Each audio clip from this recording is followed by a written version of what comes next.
So once again, I welcome all of you to a new year, and hopefully today I will conclude my own portion of the lectures, and then my other colleagues will be able to go on with you.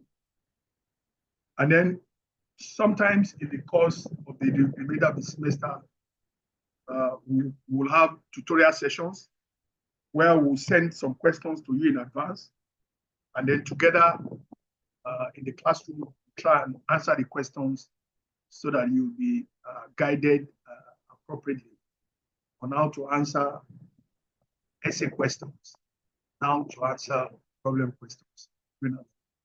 So I'm going to, I have sent the second part of my video on, parties. I've sent it to you. So I expect that you have listened to it, and then we'll be able to, go through it and ask questions as appropriate, so that more light can be shed on the remaining aspect of the offense of the topic parties to offenses. So let me enable anyone who wants to ask a question to unmute. So, all right, so you can raise up your hands now, as we normally do. You're ready to go. So if you have a question, raise up your hand.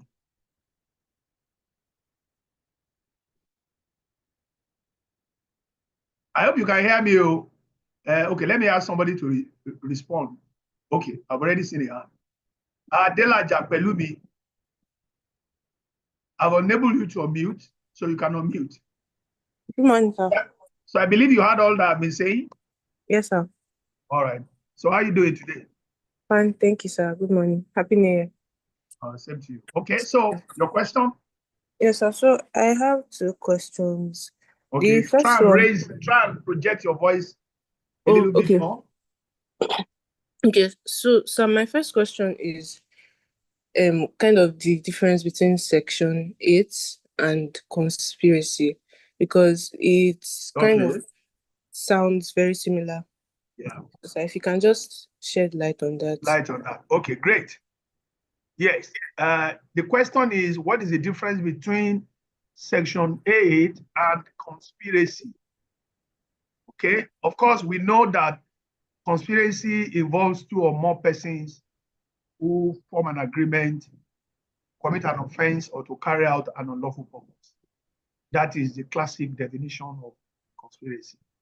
Now, Section 8 deals with, again, it also deals with two or more persons. So in a way, that is one point of similarity with conspiracy. And here, definitely anywhere you have Section 8 applying, there is always conspiracy. Okay? Anywhere Section 8 applies, there is always a conspiracy, because one, it involves two or more persons. They form a common intention to prosecute an unlawful purpose. All right? So to that extent, anywhere you have Section 8 applying, there is also conspiracy. But the purpose of Section 8, the difference with conspiracy is that in conspiracy, the mere agreement to commit an offense constitutes the offense of conspiracy.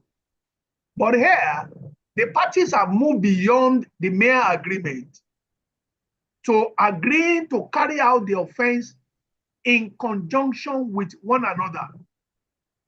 So in conspiracy, the parties may not move to executing their common agreement. But in Section 8, the parties have moved beyond the agreement. They have moved to the point of carrying out the agreement in conjunction with one another. Now, what Section 8 now does is to provide a rule that will govern the liabilities of the parties to the outcome of their agreement. Now, if what comes out of the things they have agreed to do constitute an offense, the question is, are they now all liable for that offense?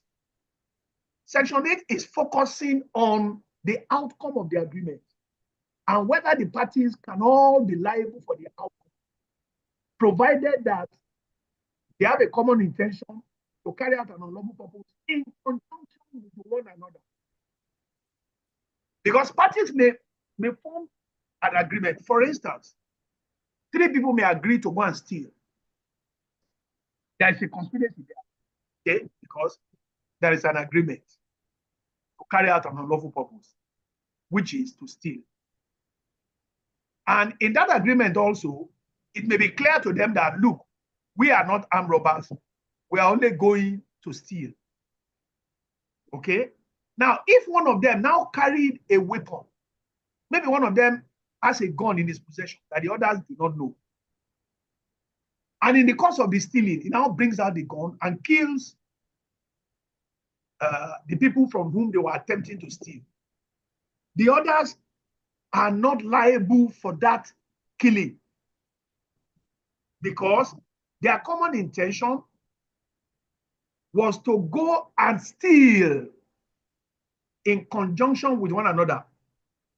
Their common intention and the unlawful purpose that they've agreed to carry out in conjunction was not to go out and steal and kill or commit armed robbery. So in this example that I've given now, it is only the person who carried the gun and killed with the gun that will be liable for the killing. And he alone may be charged with armed robbery. The others will only be charged with stealing. Now, let's flip it to the other side. Assuming that they all agreed to go and rob. And when they were going, they know that one of them is carrying a gun or carrying a cutlass. So in the course of the robbery, they robbed, and the person carrying the gun or the cutlass attacked one of the victims and killed the victim. Now, a member of the group, they went out together, who did not go inside, who remained outside to watch out to see if anybody is coming to alert him inside. He will also be liable for the murder that occurred inside. Why?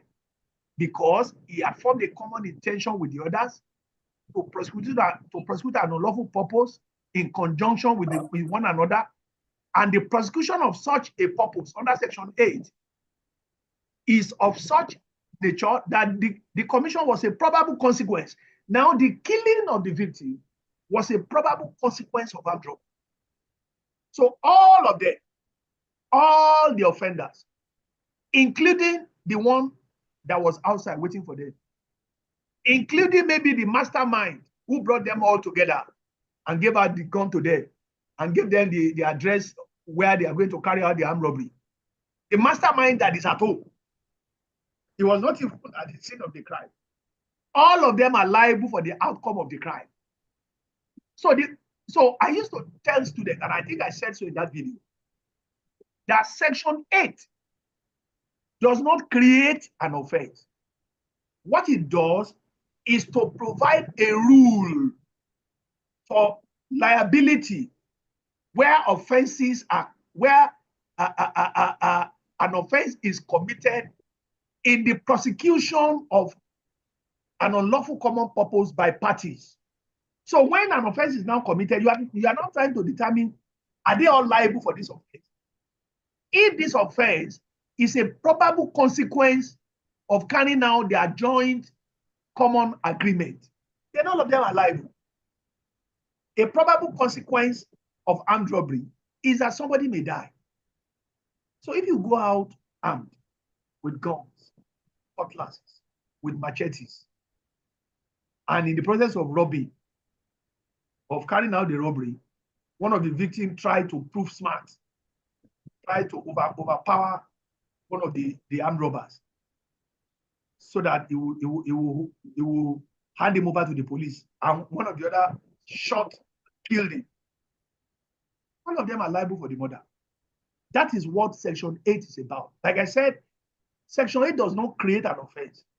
It creates a rule or a means of holding people who have jointly carried out, who have formed a common intention to prosecute an unlawful purpose and have committed an offense which is a probable consequence of their agreement, then they are all liable. That's what Section 8 is for. So, again, coming back to the distinction, in conspiracy, the parties need not carry out their common agreement. Once there is an evidence of conspiracy, like in the example I gave earlier, if terrorists exchange email addresses, exchange emails, and in the email, there is clear evidence that they've agreed to come and bomb a place on the 25th of January, 2025. And the police were able to intercept that email on the 5th of January. They have already committed the offense of conspiracy, carry out a terrorist act. Based on the exchange of email alone, they can be arrested and prosecuted. So, but in Section 8, the parties have moved beyond their common agreement. They are in the process of, they've gone not even in the process, they've executed the agreement. They've carried out the unlawful purpose. So we now want to see whether what they've achieved is a probable consequence of their common intention and their unlawful purpose. If it is, then all of them are liable. So Section 8 is a rule of liability in joint criminal actions. A rule of liability. That's what Section 8 is. Okay. Thank you very much for that question, because it has enabled me to provide additional clarifications which were not covered in the lecture. Yes. Yes. So in a situation question or in a scenario question where somebody committed the offense of rape with somebody else, so they were conspirators, and then they committed the offense. So if in answering the question on their criminal liability, are we only going to address just the offense of rape in our question, like in exam? Is it just the offense, or are we going to add conspiracy as well as, let's say, Section 8, if we're answering the question? Anytime you see in a problem question, two or more people agreeing to commit an offense, and maybe they went ahead to commit the offense, you must always identify conspiracy, because the offense of conspiracy is always implicated when two or more people form an agreement to commit an offense or to carry out an offense. So the answer is yes. You will identify the offense of conspiracy, you will address it separately, you will discuss the elements, and you come to the conclusion that yes, in the instant case, A, B, and C have committed the offense of conspiracy because they have a common agreement, to form an unlawful purpose, blah, blah, blah, blah, blah. So you say that. And then you now go ahead and discuss the elements of the substantive offense that they have committed. All right, thank you. Thank you. So let me enable Adewale Konyesola to mute. You can unmute now. Adewale Konyesola. Good morning, sir. Good morning. Try and raise your voice a little bit. How are you doing today? Fine, thank you, sir. So my question is on the point where you said that if a person should commit an offense and through the innocent, like maybe the person did it innocently, but through the criminal intention of another, then the person will not be liable, will not be responsible because he didn't have the necessary intent. And then yes, and then I gave the case of this Aaron Ejong and Yumo. Yes. So my confusion now is that in this case, death occurred. So I was thinking, why was the first appellant, second rather, the native doctor, why was he not convicted of manslaughter instead? Since he didn't have the necessary intent, why was he released, saying, okay, we get that the fact that he was innocent, he didn't know that it was going to result to the death, but why was he not convicted of manslaughter instead? No, if he's innocent, then he cannot be convicted of any offense. You see, let me give another scenario to illustrate it. You are driving your vehicle, you are leaving campus, you are going to Ikeja, and your friend, your childhood friend, is waiting at the gate. You did not know he was there, he didn't know you were coming, and he had in his pocket a gun. He was going to Ikeja to go and kill somebody. Somebody has commissioned him to go and assassinate a person. So he carried a gun in his bag, and he was waiting for any vehicle to take him to Ikeja. In fact, he was trying to get to order Uber. And then you just showed up, and how are you? How are you doing? Where are you going? I'm going to Ikeja. Please, can you drop me at Ikeja? I said, oh, please, hop in. And then you carried him to the location where he was going to kill somebody. You dropped him and went your way. You have aided the commission of the offense. But you had no knowledge that he wanted to go and assassinate anybody. So there's no way you can be charged with aiding him, to murder the person that he eventually assassinated. But it will be different if you knew. Maybe after carrying him, he said, oh boy, where are you going now? I said, well, don't mind me. Oh, somebody has paid me. Oh, I want to go and kill somebody in Ikeja. So I'm going now. See my gun. I'm going to kill somebody in Ikeja. And you carried him to Ikeja. There will be a problem there. Because by carrying him to Ikeja, you have aided him to commit the offense. So at least that paints the picture. So in Ireland, the herbalist could not be held responsible because his intention was not to kill the victim. His intention was not to kill the victim. Okay, is there another question? Yes, sorry, sir. Would this be different if the deceased in question was one that went to the herbalist and the herbalist innocently applied the same medicine and it resulted to the person's death too? So I'm wondering, what was the difference? In that case, would he be acquitted since he was innocent? Well, if the deceased himself had gone to the herbalist and the deceased wanted to procure abortion on herself and asked the herbalist to give her medicine to cure stomach ache, it will still be the same because the disease is trying to commit the offense of procuring abortion. It's an offense to procure abortion on yourself, to commit abortion. So if you ask somebody to aid you to commit an abortion, that person may also be liable, for that offense. So the consequence will be the same. The man will still not be liable. Okay, thank you, sir. Yeah. Mujidat Olarewaju. Koinsola, you can bring down your hand so that we know that you have been attended to. Okay, Mujidat Olarewaju, you can unmute.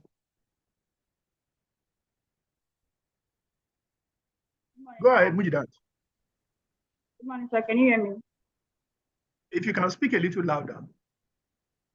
Okay, good morning, sir. Can you hear me? Yes, I can hear you now, Mujidat. So, my question is just concerned. You have to speak louder. If you are using a phone, bring the phone closer to your mouth. Yes. Sir, can you hear me like this? I think it's a little better now, yes. I'm trying to raise your voice a little bit also. Okay. So yeah, the question is on section 10, the later part of section 10, and it's regarding the part that talks about justice after the fact, but giving an exception to a husband and a wife. So I'm curious of the justification for that. Why is there that kind of exception regarding regardless of the fact that they have this matrimonial vows or whatever? So I wanted a proper justification for that exception. What would have prompted such legislation? Yeah, thank you very much. Now, that spousal exemption is one of the legacies of the common law, and it is an outgrowth of an age in which, you know, at some point in England, women could not even hold property of their own. The woman could not hold property until around 1915 or 1925, when they did a new property act. Around that time, women could not hold property. So, and there's also this illusion about the unity of husband and wife. So that was why then a husband and a wife cannot be guilty of you know, an ancestry after the fact. But the law has since changed because in Lagos, the law has changed. There's no, so a husband can now be made, you know, liable if he assists his wife to escape from punishment. Okay. So the provision has been deleted from the Criminal Law of Lagos. So that's no longer the law. So the justification that allowed that provision to exist can no longer be sustained. Because women are now, you know, distinct legal persons, they can hold property of their own, they have their own rights, and so on and so forth. Right. Oj Abu Tovia. J Abu Tovia, you can unmute. Good morning, sir. Good morning, Oj Abu. So I have two questions, right? And the first one is from the case of Offor versus R, where you said that on your own part you believe that the judges, the rule of the judge was not accurate, giving him, saying that he was liable for attempted murder. But then I was like, how do you judge intention to kill? Because in that scenario, the man used like the axe head, the machete, wanted to hit him on the head, which is an incident that will most likely result to the death of a person, not just grievous bodily harm. So how do you judge that and not say that that is like intention to kill? That was the first question. That's a very good point. Now, you see, the courts, when they are making rulings, they have to advert their mind to extant legal principles. Sometimes they jump to conclusion without following the process. Now, the rule with respect to attempted murder is that a person can only be guilty of attempted murder if it is found that he had an intention to kill. That's the rule. Settled. For the offense of murder, there are two possible scenarios that can constitute the offense of the mental element of the offense of murder. One, intention to kill. Two, intention to cause grievous bodily harm. Now, you see, intention to cause, anyway, we'll get there. I don't know whether it's this semester or next semester when we get to offenses against the person. Now, the intention to cause grievous bodily harm.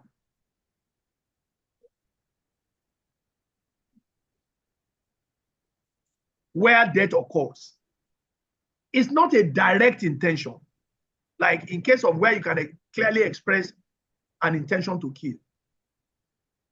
If you cut somebody on the head with a machete, that's grievous bodily harm. We can say that you intend to cause grievous bodily harm. If the person survives, you'll be charged only with intent to cause grievous bodily harm. But you cannot be convicted of murder on the basis of the fact that you intended to cause grievous bodily harm. Because the court must make a finding before convicting for manslaughter, for attempted murder, that you intended to kill. So it's like the standard is a bit higher. Because actually, the rule that if you intend to cause grievous bodily harm and somebody dies, and the rule that if you intend to kill, somebody dies, in both instances, you are liable for murder. The one relating to intention to cause grievous bodily harm and death resulting, and therefore you are liable for murder, is holding you liable for the consequence of your act. Because you intended to cause grievous bodily harm. If you intended to cause grievous bodily harm and the person did not die, you will not be charged for murder. You are not guilty of murder. And at the same time, you are not guilty of attempted murder. Because for attempted murder, there must be clear evidence that you intended to commit murder. So in that case, if the court had found that in this case, this man intended to commit murder, it is only on that basis the court can then go ahead to say, now, having intended to commit murder, and for some reason he could not achieve his intention, then he is liable for attempted murder. You cannot predicate a finding of attempted murder merely on intention cause grievous bodily. That is the law. The court did not advert its mind to. If the court has found that, well, from the facts of this case, we are convinced that he intended to kill, then they can go ahead to say he is liable for attempted murder. But you cannot convict somebody of attempted murder on a finding that he intended to cause grievous bodily harm. No, that's not correct. Because you see, the standards are higher. And that's why some people have argued that if you can draw a distinction between a defendant who intended to kill and a defendant who probably only intended to cause grievous bodily harm, but not intending to kill, that second category actually should not be termed as the offense of murder. You know, people have criticized this second aspect of murder as being too harsh compared to a person that you can judge from the fact that, look, this guy intended to kill. For instance, if you shoot somebody with a gun on the head, I mean, nobody will query with the finding that you intended to kill if somehow the person survived. But if you intended to hit somebody with something on the head, what you want to hit him on with, that may indicate an intention to come to and not necessarily an intention to kill. So, but if the person dies, then he died for murder. But if the person does not die, the fact that you intended to cause grievous bodily harm is not sufficient for the person to be held liable for attempted murder. For attempted murder, the authorities are clear. You must prove intention to murder. In that case, the court did not make a finding that the offender intended to kill. They merely said intended to cause grievous bodily harm. And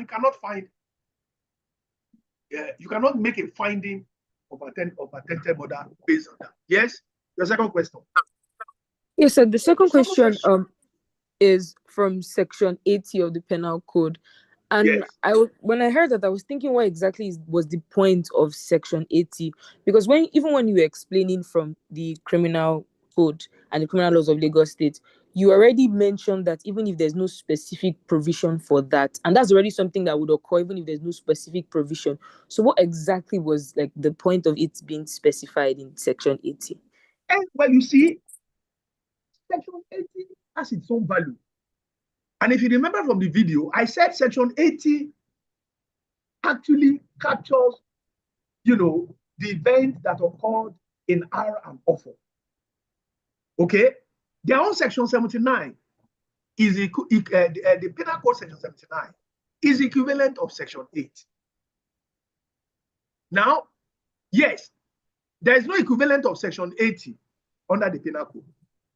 But even if the circumstances that would have been covered by Section 80 occurred in the Criminal Code, the court will still be able to rule on it.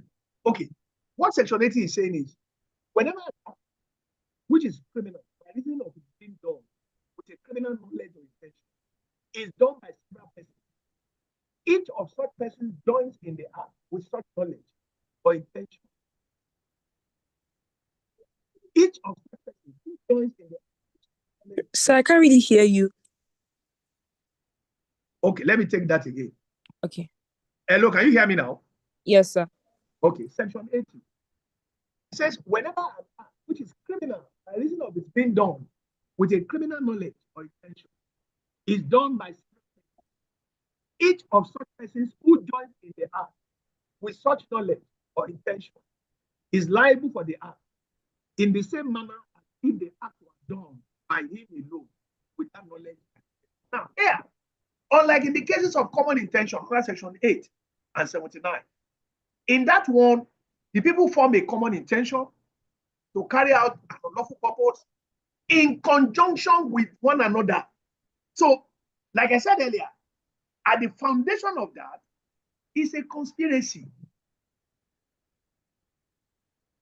But in section 80 will involve a situation in which there is no conspiracy.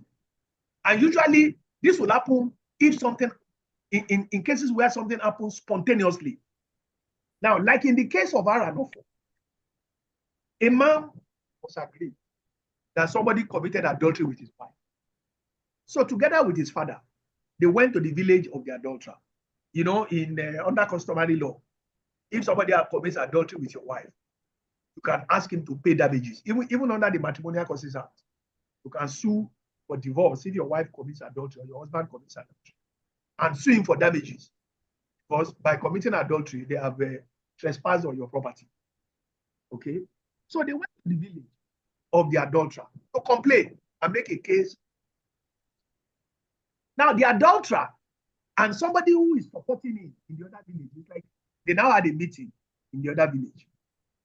A party who came to complain about adultery, and the company of the adulterer is family and his friend. Now, one of the supporters of the adulterer now brought out something, tried to hit the victim on the head, and the victim somehow evaded it. And the offender, the adulterer himself, now brought out, I can't remember whether it was an axe or something, and caught the man on the head, and the man fell down and died. Now, in that case, that was a spontaneous event.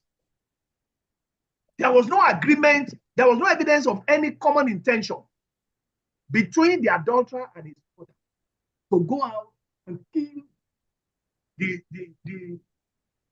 a member of the company of the party who had come to come and complain about it. There was no agreement. It happened spontaneously. The supporter of the adultery just spontaneously tried to hit somebody on the head, and the person evaded, and the adulterer now hit him on the head, and he fell down. So there was no common intention to carry out an unlawful purpose in conjunction with one another, to the extent that we can say now the killing is a consequence of the act of the two of them. So initially the two of them were convicted at the act, but on appeal court, the court set aside the conviction of the supporter because there was no evidence that they had a common intention. So that scenario is properly covered by Section 80. And like I said, Section 80 will usually happen in a place where something happens spontaneously. Okay, maybe people were watching football. That's another example. They are watching football in a viewing center, and one of the teams suddenly scored, and the other party felt that the goal was offside, and so an argument in the two. And one person sort of slapped somebody on the face, and another person now brings out a knife and slapped that person who was slapped on the face, and the person fell down and died. Now, the person who slapped him on the face did not form any common intention with the person who stabbed him to carry out an unlawful. Those acts occur spontaneously. Do you understand? There's no common intention between them. That is what Section 80 will cover. Even though there's no equivalent of Section 80 under the criminal, the same principle will still apply. Because each person under the law is liable for his own act. The person who slapped him can be, even though he's now dead, can be charged for assault. And the person who stabbed him and killed him can be charged with intending with murder, because but even though you don't intend by starting it, then it can be charged for murder. You can see how so section 80 will usually occur in a situation where something, a violent act broke out spontaneously and people reacted differently. Okay, another scenario that can also cover that. People are suddenly, you suddenly hear people screaming, "Chief, chief, chief, chief, chief, chief, chief," and they eventually start. And somebody went to move down the chief and gave him a dirty slap. And then somebody pushed him. Somebody used a pin to shoot him in his hand. And another person suddenly brought out a very big stone and smashed his head with that stone. And the man collapsed and died. Again, you can see that this was everybody was going their way before the thief was caught. So there was no common intention, there was no common agreement, there was no agreement to carry out an unlawful purpose in conjunction with one another. So everybody will be responsible for their own conduct. The person who pinched him with pin, they can charge him with assault. The person who slapped him on the face, they can charge him with assault. But the person who carried the stone and smashed the stone on his head and killed him will be charged. So that's the scenario. All right. Any other question? Thank you, sir. So Yeah. based the explanation that you gave me for the first question that I asked, there was something that you said I just want to clarify. You said that if a person had the intention to cause grievous bodily harm, but that led to the death of the person, that the person would be charged for murder. But yes, murder. Before that, it would not be murder because he didn't have the intention. It's murder. You see, hold on. When we get to homicide, to be clear, there are two main menstrual offense of murder. One, intention to kill. Two, intention to cause and death result. So if you intend to cause victim, if you cut somebody on the head with machete, you may not really intend to kill him, but by cutting him on the head with machete, that's grievous bodily harm. And if death result, the law says you have murdered him. Anyway, let's leave that until we get to the offense. Thank you, sir. You're welcome. So you can bring down your hand. Let me recognize Sena Adeshino. You can unmute now.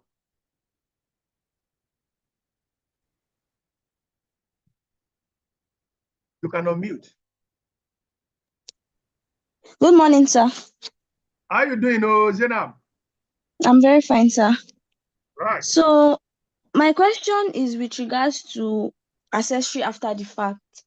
Okay. In a situation whereby, for instance, somebody knows that the other person committed an offense, but decided to keep quiet, even though the prosecutors or the investigators have asked the person questions with regards to the guilty person or the suspect. Is that person guilty of accessory? That's a good question. Now, what the law says, the language of the law is when you receive or assist another, receive or assist. Now, if you look at the Actus Reus, it talks about receipt or assistance. That suggests doing something positive. That suggests doing something positive beyond merely, keeping quiet or beyond mere omission. So the question has then arisen as to, can omission constitute an assistance for the purpose of Section 10? Okonkwo and Nash suggest that mere omission can constitute a crime, indicating that Section 10 will apply to a case where acts saw while running away from the scene of the crime and deliberately refrained from drawing the attention of a nearby policeman to arrest Now, that's the view of Okonkwo and Nash. Now, in Australia, the position taken is different.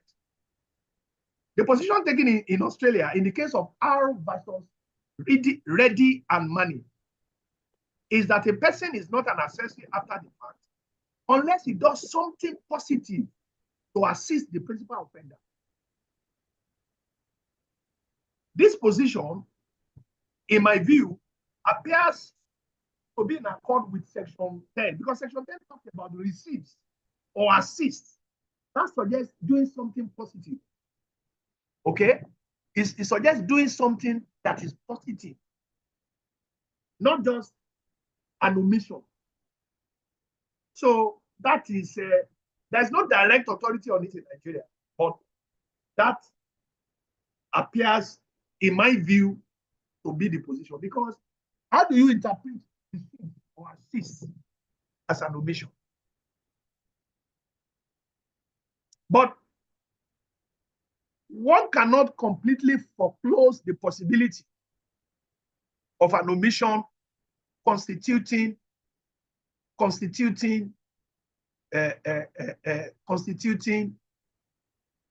being an accessory. For instance, if you swear to an affidavit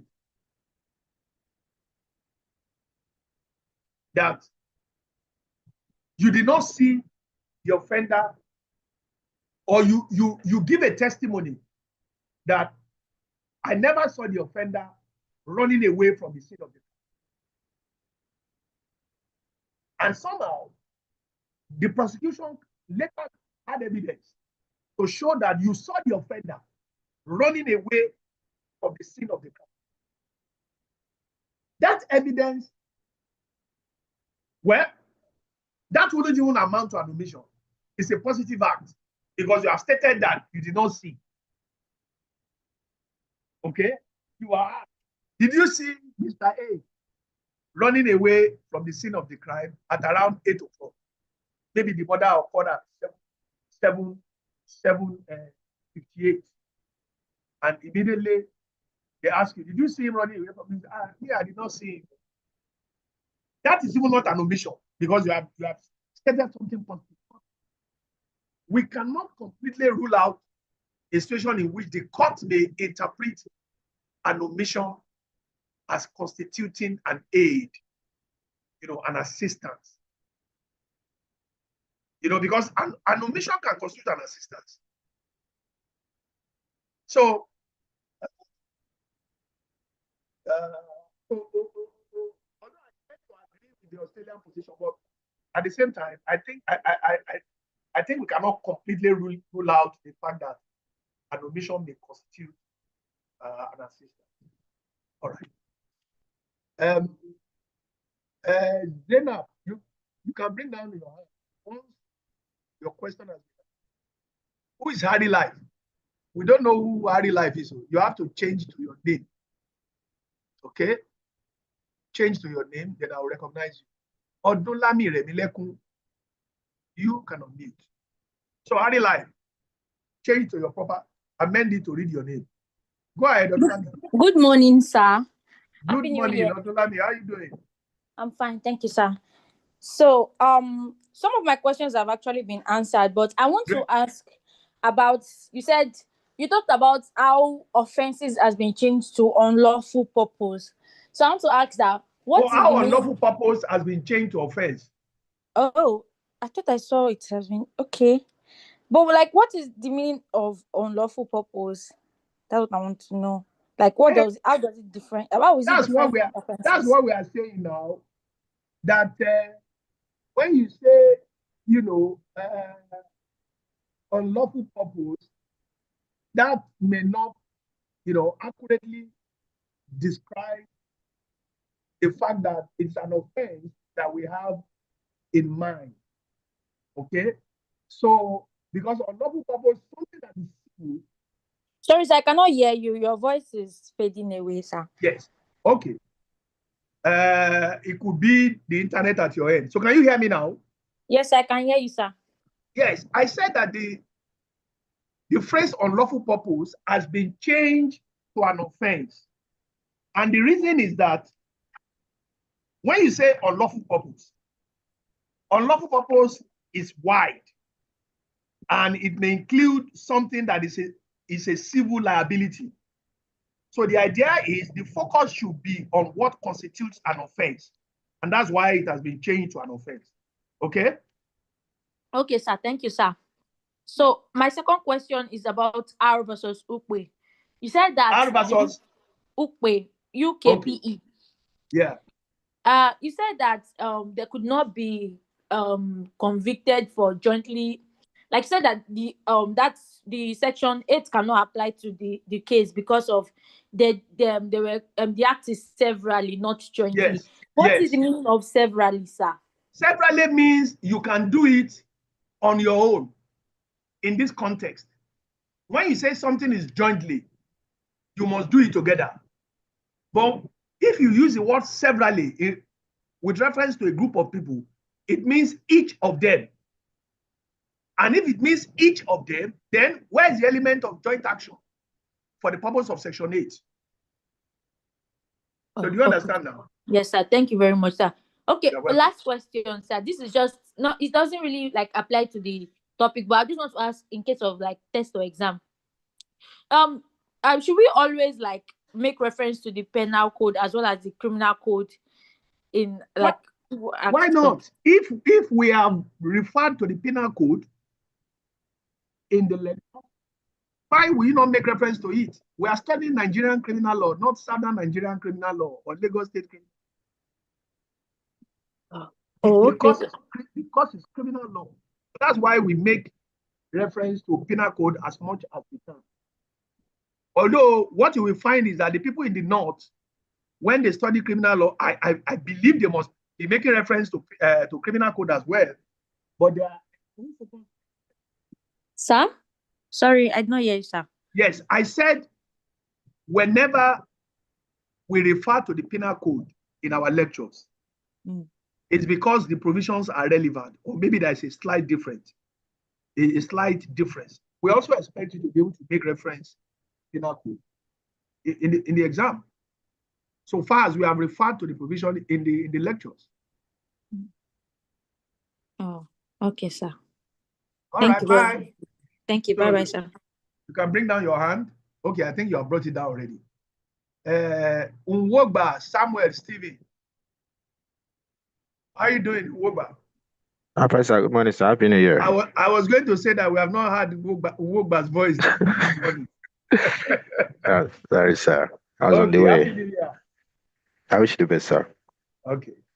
So I have about 3 questions. So one, just with respect to the omissions, you said that so there is no way we can have maybe a kind of express determination on what constitutes the omission of an offense. Let me just paint a scenario. Most times we see a situation whereby, someone is maybe escaping from a crime scene, and maybe the police will be in pursuit of such person. And maybe another person or a party who might in a way aid that person to escape, but not expressly. Maybe the police will come to ask the person, did you see this person? Or not even ask a party, did you see this one? But let's say, for instance, that party A sees party B, escaping from a particular crime, but, decides not to say anything, or not even to raise an alarm that this was the person that committed this offense. Whereas maybe the law enforcement officers are busy scouting to look for this person, but failed to do that. Can't we say that that particular act falls within the purview of Section 10? That is maybe such kind of negligence, or let me say the failure to raise alarm. Can't we say that is an assistance? Maybe verified by conduct, that is an assistance. Yes, that's the argument of Professor Okonkwo and Nash. In fact, that's the argument in Okonkwo and Nash. Giving an example where somebody was running, and then the person who saw him running away deliberately refrained from drawing the attention of the policeman. So that's why I said we cannot foreclose the possibility of the court interpreting it in that way. We cannot. We cannot. Although it appears to me that it will require more of a positive act, as was held in the Australian case. But like I said, we cannot foreclose the possibility of the court, holding commission constitute access. You can go to your next question. Okay. You drew a scenario before about armed robbers. I said they initially formed the common intention to go and steal, not to kill. So in the process, maybe one of them carries a rifle, with him, even though they had the common intention not to kill. So in a situation whereby during the act of stealing, maybe the security agents in that particular place, raised open fire, and maybe the mastermind of that particular act of stealing, falls to the party carrying a rifle. And they say, what about your gun? And they said, yes. Then he uses the same gun to, in a way of trying to protect the others, maybe 5 of them, ended up, killing 2 security agents. And you know that this act, he acted in the benefit of other parties, in his fellow accomplice. Can we say that even though they had no common intention to kill, that they've not, ended up committing that particular offense? So what do you have to say about that, sir? Now, if I hear you clearly, when they set out, they told themselves that we are not going to commit a robbery, but we are going to steal. But to the knowledge of all of them, one of them carried a gun. Is that correct? Sorry, sir. Yes, I said, I want to understand your scenario clearly. It's a class. When they set out initially, the scenario is... No, hold on. When they set out initially, they told themselves, we are going to steal. We are not going to rob. But one of them carried a gun. Was the carrying of the gun known to the others? No, about 2. The mastermind. The carrying of gun, was it known to all the other conspirators? No, only to one person, the mastermind of the act of stealing.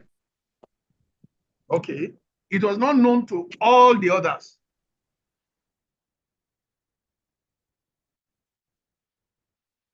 Hello, can you hear me?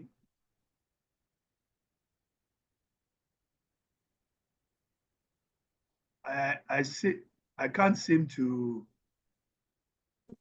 I'm not sure who is hearing me. Hello, sir. So can you hear me? Yes, I can hear you now. Yes. I said, when they set out to go and rob, you said one of them carried a gun to the knowledge of the mastermind, right? Yes, sir. The other people were not aware. Yes, sir, they weren't aware. Okay. Now, to the extent that the other people were not aware, if in the course of carrying out the robbery, they now needed the gun, and it was now used, the only people that will be liable for the consequence of the gun is the carrier of the gun and the mastermind. The reason being that the other people who are not aware of the carriage of the gun did not agree, did not form a common intention to carry out stealing or armed robbery with killing of people. So the only people that will be liable for the consequence will be the carrier of the gun and the mastermind, because they were the only ones that were aware that a gun was being carried. Yes, next question. Okay, sir. With respect to accessories after the fact, I want to know the legal grounds or the basic grounds by husband and wives, let me say, of Christian marriage per se, are exempted from. I've already addressed that earlier. Yes, I wanted to. I'm still coming, sir. Maybe you said you are on transit, so you missed that out. The reason for that, like I explained earlier, was that under the common law, up until around 1915 or 1925, women could not hold property on their own. Women were seen as an appendage of their husband. So because of that illusion, the law did not allow a situation in which husband and wife of a Christian marriage can be liable for an ancestry after the fact. But that can no longer be justified because women have now acquired independent status under the law. And apart from that, there is also no justification for saying that a husband cannot be guilty of accessory or a wife cannot be guilty of accessory. So the provision has been removed from the criminal law of Lagos and the criminal law of Edo State. So it's no longer part of the law. Here's your next question. Quickly. There are still a couple of other hands up. Okay, yeah, it's about that. Now, the husband and wife, they're always exempted. So what about family members? No. There's no, it's only husband and wife that is exempted. And it has even been removed, except for the states in the south still using the Okay, sir. I think that's the clarification I wanted to make. Extended family members. Okay, sir. All right, so let me see whose hands are still up.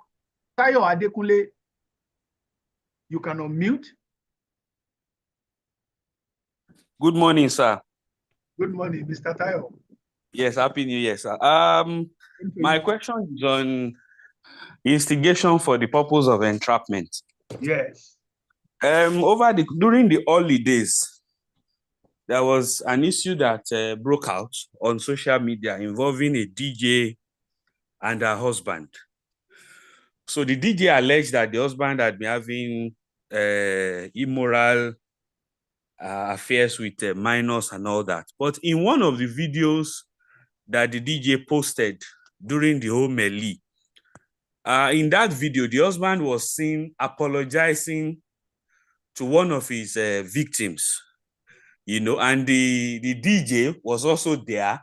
Although she didn't say anything, but she was there. She saw the husband giving money to the victim. So an argument now ensued. Supporters of the DJ said perhaps she packaged that video so that she could have what we can call like a recording or an audiovisual evidence of the man's alleged indiscretions. But on the other hand, some people are saying that the kind of the kind of body language, let me say body language that she displayed in that video could make her also liable. So I want you to help me, resolve the controversy, whether somebody's tacit participation in such circumstance can make the person liable. Well, she has not participated in any offense. Okay. Like you said, the video recording showed the husband apologizing to the alleged victim of sexual assault and paying the victim. That does not in any way implicate the woman at all. The woman is not in any way implicated. The only person that implicates is the husband, who is seen, apologizing to one of the minors that he had sexually molested. So the woman has no liability in that. And that's not a situation of instigation for the purpose of entrapment. Okay, so, and the video recording, maybe it was the woman that had planted the recording somewhere to be able to capture it. And it does not matter whatever she wants to do with the video. What is important is whether the video discloses evidence of the commission of an offense. And if it does, then the authorities can rely on that. Okay, Abib or Nodipe, you can unmute. Thank you, sir. Good morning. Good morning. My question is... I cannot hear you. You have to raise your voice or move closer to your... Can you hear me now, sir? A little better, but you can make it louder. Okay. So it is concerning Samuel's question or the scenario he presented about armed robbery, and the mastermind is aware about the gun taken to the crimes. So I have like the humble raise your voice. So hello, sir. Can you hear me now? I'm raising my voice. Can you hear me now? Is it better now? Yes. If you are using a phone, move the phone closer to your mouth. I'm using a earpiece. So okay. Let me just continue. So yeah, continue. Now, you said that in that instance where the other parties used the gun subsequently, like probably use it on the security personnel so that it doesn't disclose their criminal act. Only the mastermind and the person who took the gun to the armed robbery scene will be liable. Correct. Was that what you said, sir? Correct. That's what I Okay. said. So now I remember the case of Har and Mayberry that you cited, whereby the commission of the offense of rape was looked beyond just penetration. They considered continuation of penetration in that instance. So bringing it to the scenario of armed robbery, where the harm, which is a gun, was still present at the armed robbery scene. I believe that we should look at the purpose of what's it called? The purpose or the act of shooting, because everything is still within the just everything was done just to make the armed robbery act successful. So okay, let me ask you a question. Hold on, Okay, hold sir. on. Let me ask you a question. The carrying of the gun, did they form any common intention to rob by using a gun at the beginning? sir. So that's the answer. Once you answer that in the negative, then all the other ones will be in the negative. They had no common intention to carry out their robbery with a gun or to carry out their stealing with a gun. You know, and in the prosecution of that purpose, what now happened was not a probable consequence of the prosecution of that purpose. They had no common intention. So that's why it is only the two people that knew, the mastermind and the owner of the gun, carried the gun because they knew that they may need the gun. Now that they needed the gun and used the gun, they alone will be liable. All right. Okay, so we can see that the liability of other persons. Okay.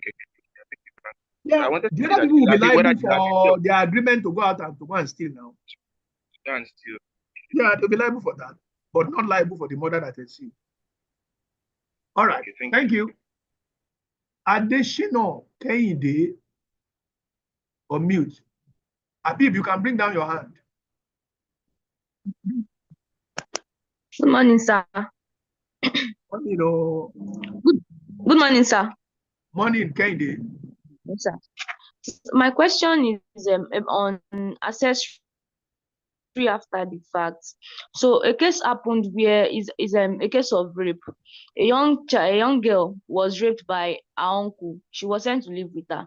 So the father and the mother, they found out that she was raped, and some organizations decided to prosecute. But the father and the mother, because of family issues and they wanted to protect the image of the uncle, they said they were not going to prosecute the rape. So, well, can the father and the mother be referred to as accessory after the fact? Like they were No, trying to protect a crime from no, being exposed. no. Okay.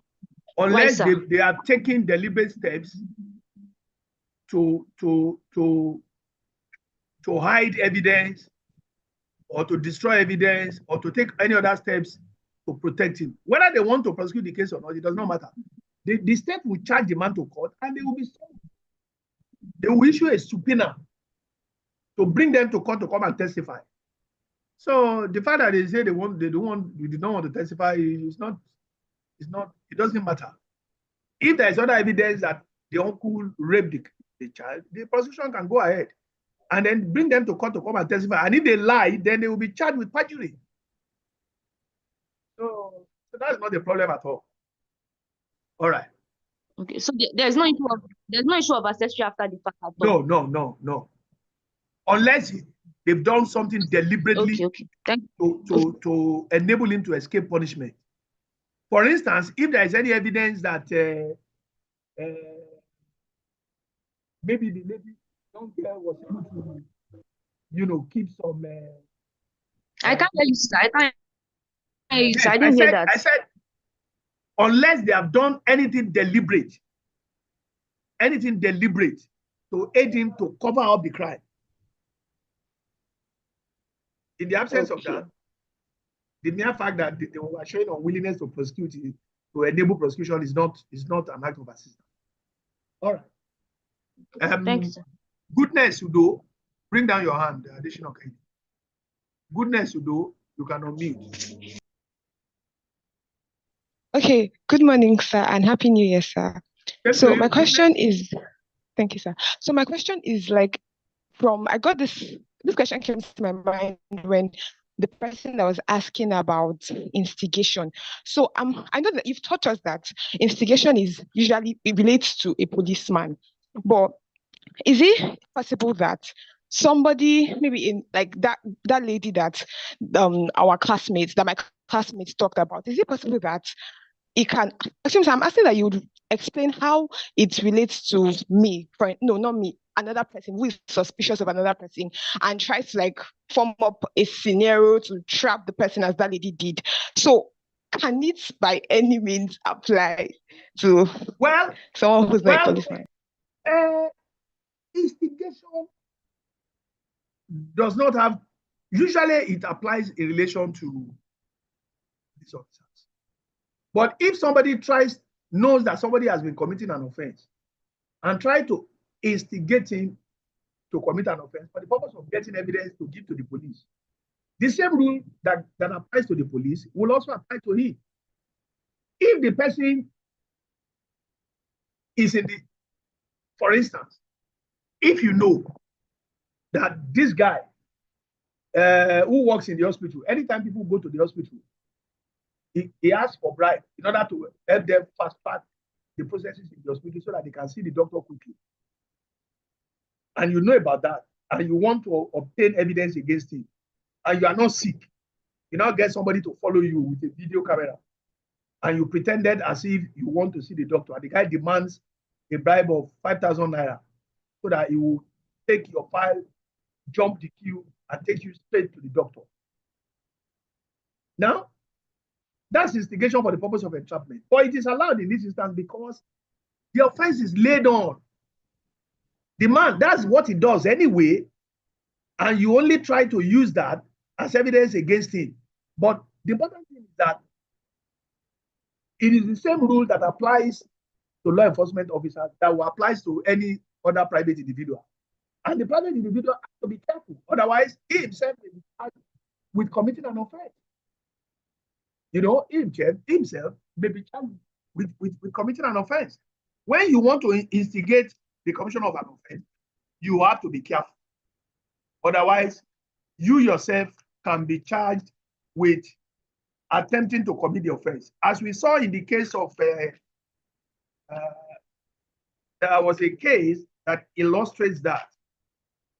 One English case, I'm trying to recollect the name of the case now. This case of Aaron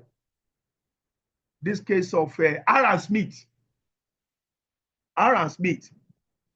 That involved a private individual who was trying to expose corruption in local government. In the local government, he believed that in a particular local government in the UK, there was a lot of corruption. So what did he now do? He offered a bribe to the mayor. He was convicted of corruption. He was convicted of trying to bribe a public officer. You know, even though his intention was to obtain evidence against the police officer. That was, the court discounted that. So when you are trying to instigate, even the police, when they are trying to instigate the commission of an offense, they have to be careful. Otherwise, what they do may constitute an offense under Section 7B or C or D. Procuring somebody to commit an offense. You cannot procure somebody to commit an offense for the purpose of, say, you want to obtain evidence against him. If he is the one that initiated the commission of the offense, and then you are able to obtain the evidence against him, then you can use that evidence. Like in this instance now, the example I gave, you just approach, you went to the hospital, collect the card, try to register, get a file, and then without you offering the guy bribe, the guy demands bribe from you, and you have that on video evidence. You can use that against him because you did not instigate the commission of the offense. The guy was the one committing the offense on his own. So that's it. Um, Daniel Joy. Daniel Joy, you can unmute. Good morning, sir. How are you, Daniel? Fine, sir. Thank you, sir. Happy New Year, sir. Same to you. Yes, yes, sir. So my question is also on the latter part of section 10. Yes, we know that the reasons for that section is no longer justifiable in this time and age, but states that don't have their own criminal law, does it still apply there, sir? Yeah, it still applies there now. It still applies in other states in the South. The only states in the South that have changed their criminal code is Lagos, Edo, and Ekiti has also changed it, but I've not checked. And I just downloaded the Ekiti's criminal, the new criminal law when this case came up. But I've not checked whether they've removed the aspect. They might have removed it. But in other states, the provisions are still there. Many of the states in the South are still using the old criminal code as it is. Okay, sir. Thank you, sir. Ebenezer, on mute.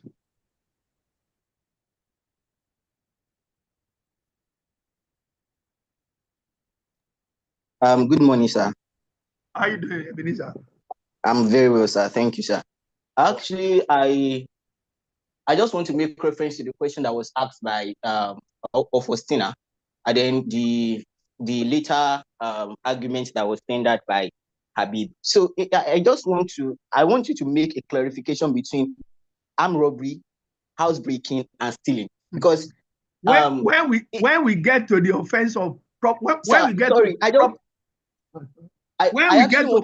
offenses, we will do that. Don't jump the gun. Yeah, actually, I want to make reference to what you said concerning Faustina's question, because if it was armed robbery, because murder is actually a probable consequence of armed robbery.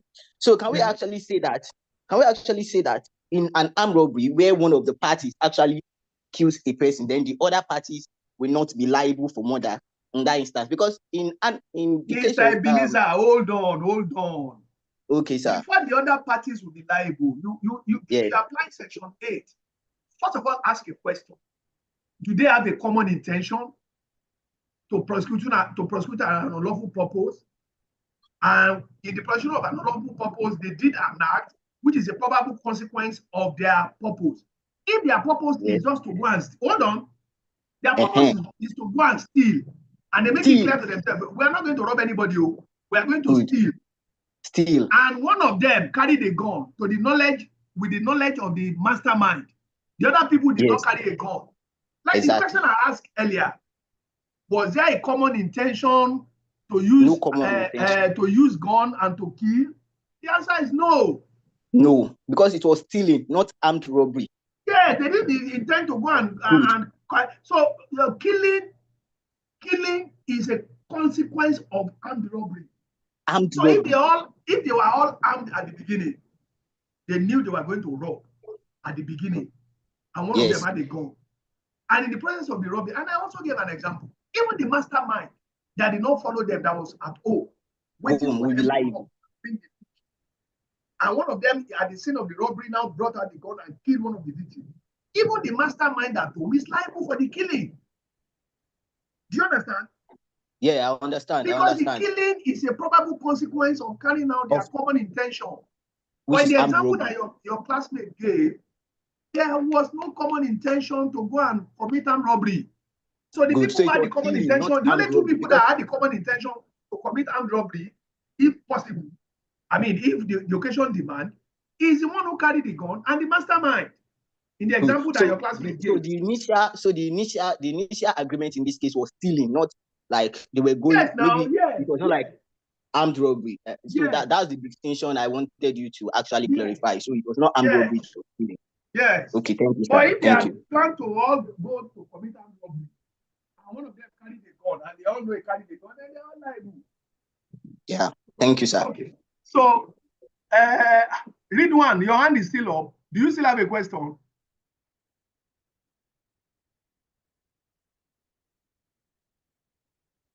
If you still have a question, I've enabled you to unmute. Yes, sir. Good morning, sir. Yes, how are you? I'm fine, sir. My question is in regards the scenario like you give earlier, where you said the part where I met my friend on the road. I didn't know he was going to kill someone at Ikeja and blah blah and that part. So what if you carried the your friend now and the guy explained what his intentions to you, and in the process you now say, no, I can't carry you to Ikeja when I know that this is the kind of like offense you want to go and commit or crime. Then in the process he now brought out the gun and he now aimed it at you, and maybe he threatened you, or then maybe kicked you out of the car, or maybe in the process, or maybe killed the person, his friend. So I just wanted to know that what's your take on that, sir? Is Well, there I think the way you should have framed it to have made it more interesting is if he only threatened his mother. Okay, after he has now told his friend that, oh boy, me, I'm going to kill somebody in the Kenya. See my gun. And now I say, okay, I won't carry you to Kenya to go and kill somebody. Get out of my car. And he now picks the gun and say, okay, whether you like it or not, if you don't take me to Kenya, I am going to kill you. And afraid for your life, you now carried him to Kenya. Okay? And he now got down and he quickly ran up and killed the person he wanted to kill. Now the question is, are you liable? Are you liable for the offense of murder? Are you liable for enabling him to commit the offense? Now, that will take us back to the defense of compulsion.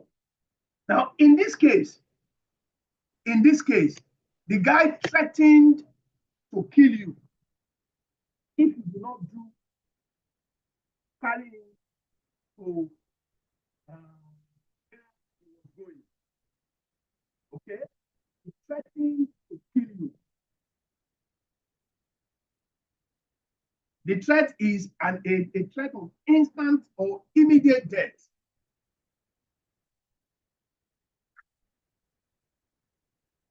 You can raise the defense of coercion because the threat is a threat of immediate death. You should be able to raise the defense of coercion there. You should be able to raise the defense of coercion there. Because the guy was going to kill you. And in any case, you were not part of his initial desire to go and kill. If you are part of his initial intention to go and kill, then that's a different scenario. But you are not part of that. Okay? So you should be able to rely on the defense of coercion there. Because I mean, what can you do? Somebody's in your car, he's threatening to kill you, he puts a gun to your head and says, continue, carry me to Ikeja, or I blow off your head.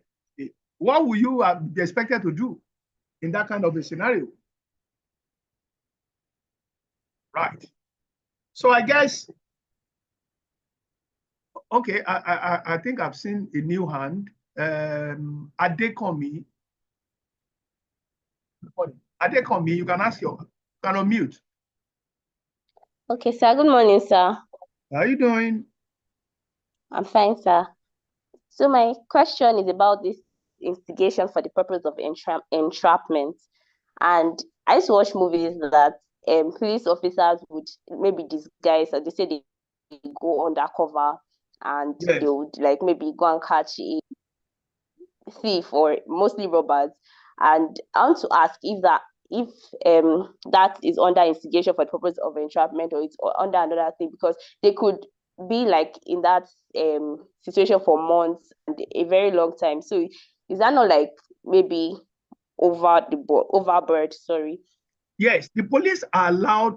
Remember what we said, that the police are allowed, to participate in order to trap offenders. Because sometimes that is the only way you can get evidence against an offender.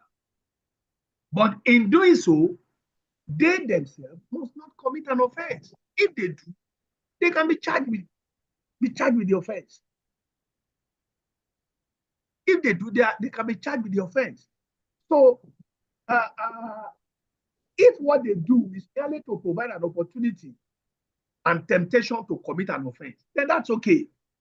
Like in the case of undercover officers, yes, most of the time they may pretend to join a criminal gang. But sometimes some of those criminal gangs are also very wise. Before they fully admit you into the inner caucus, they can say that you should go and kill somebody. Now, a police officer cannot say because he wants to entrap an offender, he has gone ahead to kill somebody to convince the group that is truly part of them. If he does that, he'll be charged for murder. Do you understand? But Yes, he can go along with them to a certain extent to be able to get evidence from them. If by joining them, he's able to record some of their conversations, some of their plans, some of the things they have done in the past, yes, all that is okay. They're allowed to do that. But you cannot, because you want to get evidence that somebody has committed an offense, to join them in committing an offense. The policeman himself will be liable for the offense. So there's a limit to which the police, otherwise, they may be liable under Section 7B, C, or D as a party to the offense, and they'll be charged with the offense. So it's a delicate balance that the police tries to draw. Maybe when they now see that it's getting to a point in which they may then have to commit an offense, then they terminate the mission and then try and work on the evidence that they procured so far and use that evidence against the offender. So I guess that's all that we'll be able to take today. If you have further questions, when we get to tutorials, we'll be able to take that. So my colleague, Professor Akime, will continue with his own portion of the lectures on Thursday. So for now, I'm done. Make sure, remember to put your number, on the chat box. I will harvest it. And for those who join online, I can also see their matric numbers online.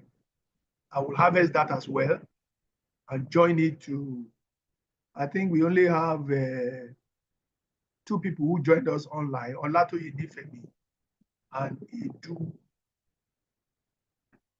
Olaiton. There is one Susan Mani. That's not your name, oh. There's no way I can capture that.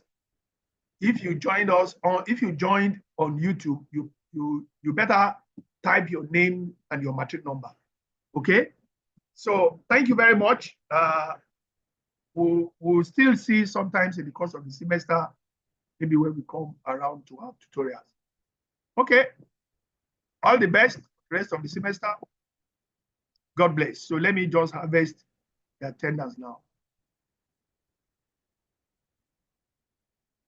Make sure that it is your name and your matric number you put on the attendance list.